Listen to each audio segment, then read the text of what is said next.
حصہ ورکول خوا کې گاونډي ته پیسې ورکول خوا کې گاونډي سره مدد کول دا پتا فرض دي او قرباني پتا نفل د اجي صاحب ملک صاحب خان صاحب امي صاحب مليانو تاسو بد اخر د عوامو غریوانو نه لاسونه ترڅو پورې نو باسه تاسو د الله نه یریږئ یو نفل عبادت هم راغسته د ملک څومره غټه اساسه لګیا په خرابوي په دې ورځو کې په دې ملک کې څومره غټي روپۍ په دې باندې لګیا دي خرابيږي آیا کدغه روپۍ منګ راوالو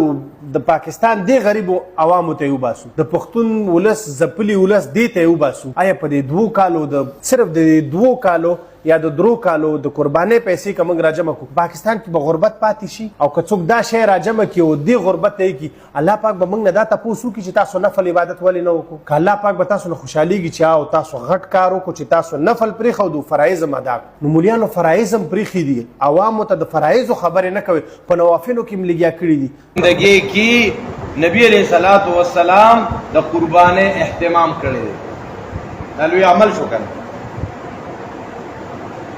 پدی به هغه څوک پوهیږي چې هغه پیغمبر مني ځکه نن داسې سیکولر مایندډ خلک هغې خلکو ته دا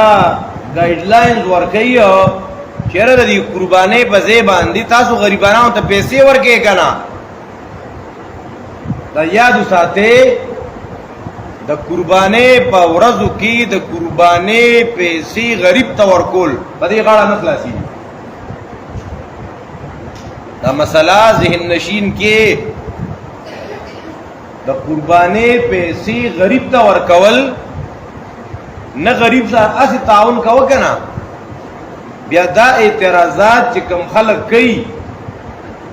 اغم خمال والا خلق دی صاحبہ تو قربانی مکا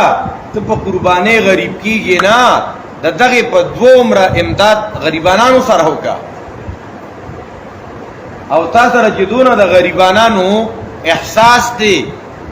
نو د هغې دپاره تحریک چلوا د قربانۍ د ایامو نه علاوه خلکو ته وایه چې ایماندارو په خپل مال کې سیواوالی وکړي او د هغې نه بچت وکړي او دا په غریبانانو ولګوئ د ده غریبانان هغې رایاد سي چې کله دا میاشت روفیږي ښه باقاعده د قربانۍ خلاف تحریک چلیږي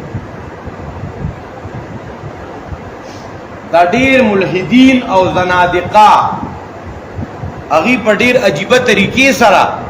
ځان به ډیر دیندار ثابتوي او خلکو کې دا تحریک چلی چېرې دا وګوره دا قرباني چې وشي نو دارنګې دا وینې او دا ګندونه او پیزا بدبوداره شي او دا وشي او دا وشي دا غلطې خبرې دي دا ټول د شریعت خلاف خبرې دي دا قربانی چې مسلمانان کوي دا د ابراهیم علیه السلام د اخلاص د یو یادګار په توګه باندې قرآن کریم کې الله تذکره کوي وترکنا علیه فی الاخرین علی دا طریقه ما رستنو کې پرېښوده دا د ابراهیم علیه السلام غ اخلاص چې کله ابراهیم علیه السلام ته د الله رب العزت د طرف نه حکم وشو چې بچی دی حلال کا بچی دی ذبح کا ابراہیم علیہ السلام پائی کی چو چرا نه دی کړي بچی ته وای یہ بچیا یا بنیا اے بچنگیا